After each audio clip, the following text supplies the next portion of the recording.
কামুৱা পাৰো না আহা বহা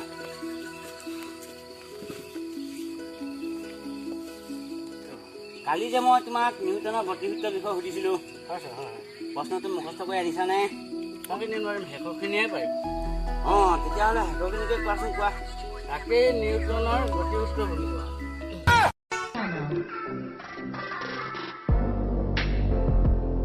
আপুনি সিদ্ধাৰ্থ দলে ক'ত চিনি পায় কি নাম ক'লে সিদ্ধাৰ্থ দলে ন হয় হয় আপুনি এই ৰাস্তাত দেখিছে এই ৰাস্তাটো বুলিয়ে গৈ আপুনি প্ৰথমতে বাওঁ চাইডে ৰাস্তা যাব হয় হয় ৰাস্তাটো গৈ আপুনি এটা আছাম টাইপৰ ঘৰ পাব হয় হা আছাম টাইপৰ ঘৰটো পাৰ কৰি আপুনি তাৰ 4টা পদূলি পাৰ কৰিব পাৰ কৰি আপুনি দেখিলে ৰঙেৰে মানে ভৰি থকা এটা শ্ৰদ্ধা ঘৰ দেখিব হয় হয় শ্ৰদ্ধা ঘৰটো আপুনি পাৰ কৰি গৈ এখন তামোলবাৰী পাব তামোলবাৰীৰ মাজৰ ফালে এটা ৰাস্তা পাব আপুনি ৰাস্তাটো পিনে মাজে মাজে গৈ আছে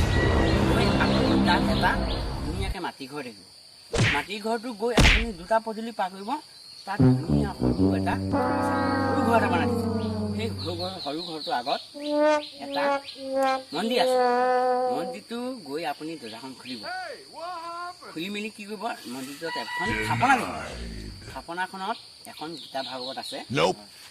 সেই ভাগৱতখনৰ শপত খাই কৈছে মই সিদ্ধাৰ্থ দলে ঘৰটো চিনি নাপাওঁ